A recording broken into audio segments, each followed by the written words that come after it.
Every person who gets in an institution, even just as a guest, will never forget this experience for the rest of their life. That's what happened to me and to many of my colleagues, volunteers who went there for the first time.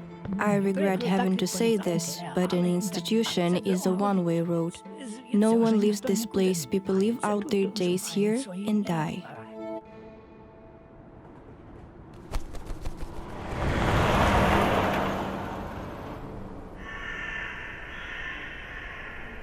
Very often people end up in institutions simply because they have been given a certain diagnosis, meaning they have some impairments or, then again, a disability.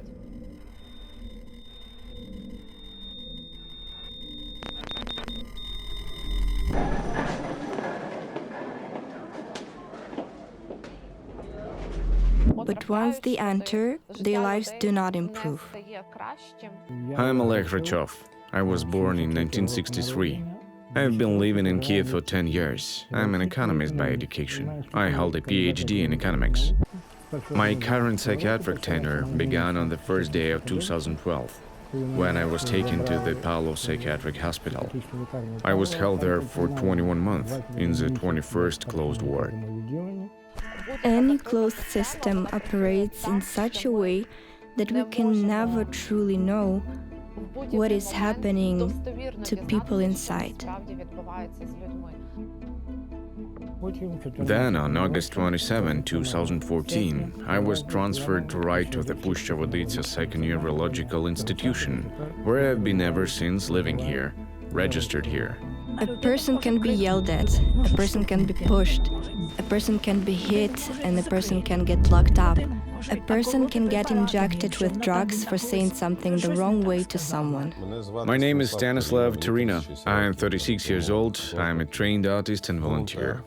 Our workshop has existed for 6 years, a self-initiated gallery, or in English, DIY, do-it-yourself. We don't work with the most talented or the exceptionally gifted. We work with those who are interested. Stas visited there quite often. Each time we talked, he brought cigarettes, painted, handed out paints, pens, brushes to everyone. Then we collected these drawings. Many books were also brought to the institution. A person needs support to leave this system. He came into my ward. They had told him about me. Oleg approached me himself and asked if we could help him, saying he needed legal assistance. A legally capable person is someone who can, through their actions, exercise the rights of a citizen. A person living in an institution, however long they live there, 2 years, even a single year, requires help.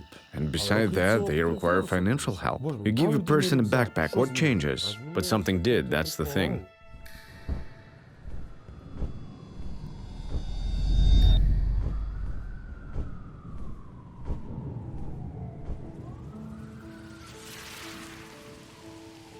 Deinstitutionalization is about every person, with or without a disability, having the same human rights, no exception.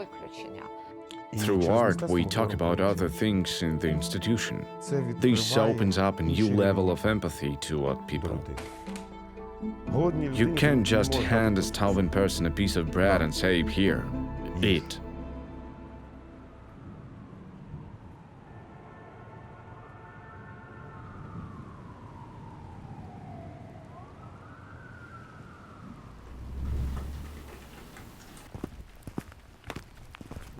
God bless you. Thank you, glad to see you. How are you? Looking good. Fine, though I've already been sworn at a few times this morning, but looking at you, my mood brightens. Today I wanted to return to this scheme concerning deinstitutionalization. To put it simply, about a person's path into an institution and to freedom. Sort of a subway map.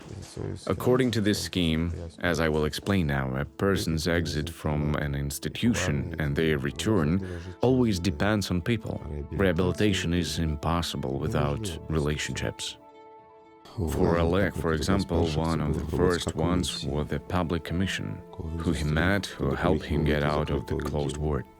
The public commission is determined that he shouldn't be in a closed ward. Then he also met a self-advocate, an example to follow. A self-advocate. Any monitoring takes place, the teams leave, but the person remains locked inside, with no right to leave. In reality, no one truly knows what happens to that person.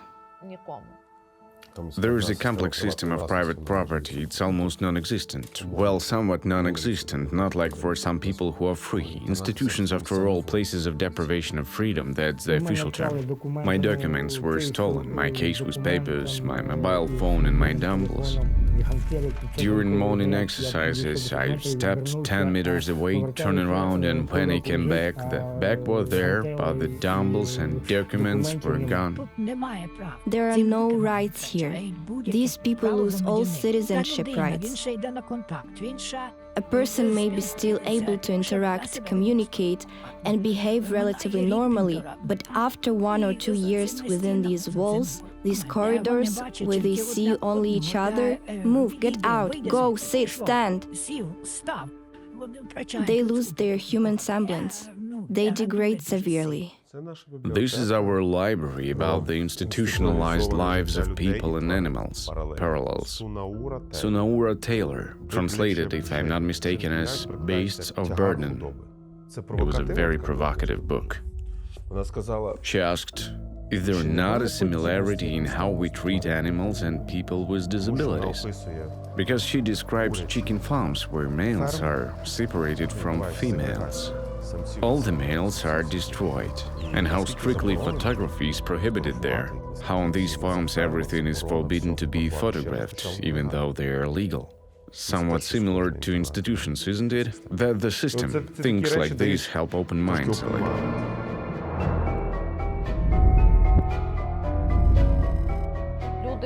People should not have to live in closed institutions. They shouldn't, because this can hardly even be called life. It is more like enslavement.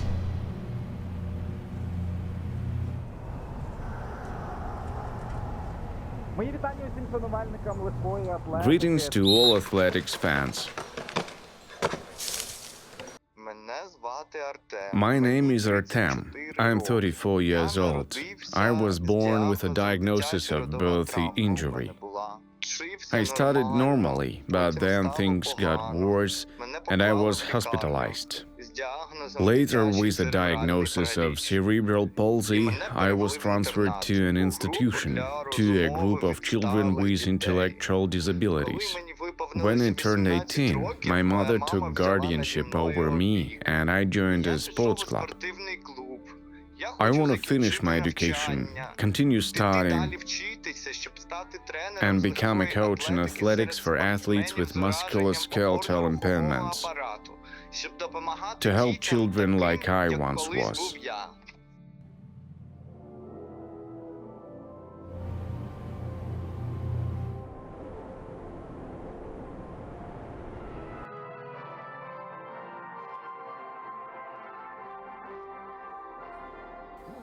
Vitalik and Ola married about 4 years ago. I lived for 42 years in the institution. How they met is a very interesting story. I asked, "What's your name?" He said, "Vitalik." That's how I met Vitalik. At first, I agreed with the institution's director that I would take her on a vacation. I started packing and they said, "We're taking you away." So I took her for a month-long vacation, and then Vitalik told me, I'm going to marry her. I said, well, if you want to get married, propose. Then Vitalik took me away. He took me away.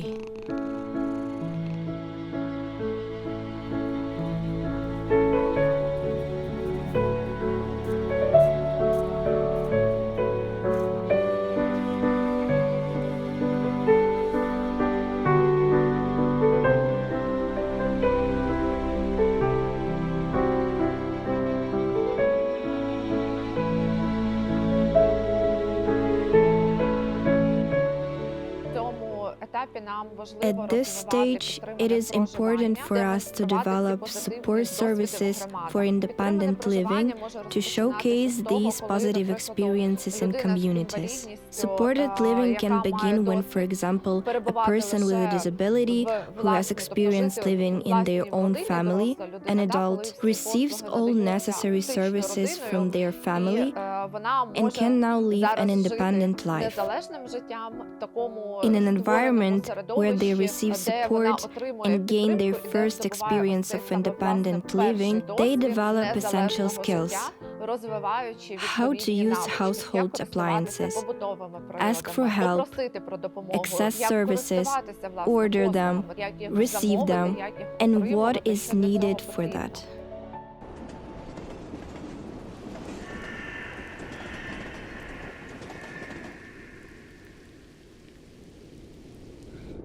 My guardian lived in this city and I lived in the village. I worked in the garden, planted potatoes, trained, pursued my passion. I miss sports. I used to be free to train and travel to competitions. Now I don't have that anymore. A part of my life in sports was simply taken away.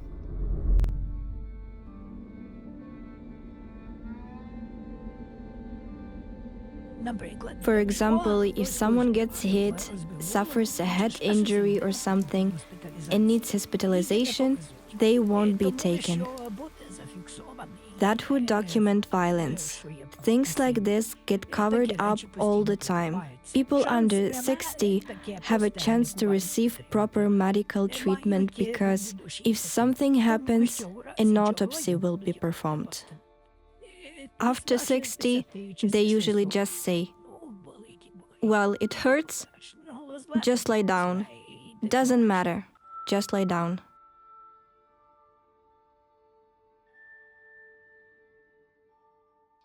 I want to have a volunteer to be able to support me in difficult moments, to help me adapt after the events that are happening to me now. I'm teaching Oleg how to use a phone, or rather we are learning together. Once again, this question once again, that's it. Wow. I don't know why you didn't get it. So he calls back and then I respond to the request myself, making a call. Now I've learned that you need to swipe up with your finger and then another screen appears and you can talk directly. By the way, would you like some cookies with you? I'll just give you a bag. Maybe some tea. I give you 4 tea bags. Let me give you 4 more. More information about deinstitutionalization can be found on diukraine.info portal. You can visit, read, learn, and change your understanding of what a truly independent and fulfilling life of every person should be like in a community in Ukraine. The focus is on repairs. Whether everything is fixed, whether it is clean and tidy, and it really is, but no one pays attention to the people, and it is the people who need attention. They love life so much. They know how to appreciate the smallest things, and they remember every kind gesture. We should learn from them. I just wanted to live freely, so to speak. The freedom to choose, the freedom to choose my job, the freedom to choose my working hours. I want a family. I want children.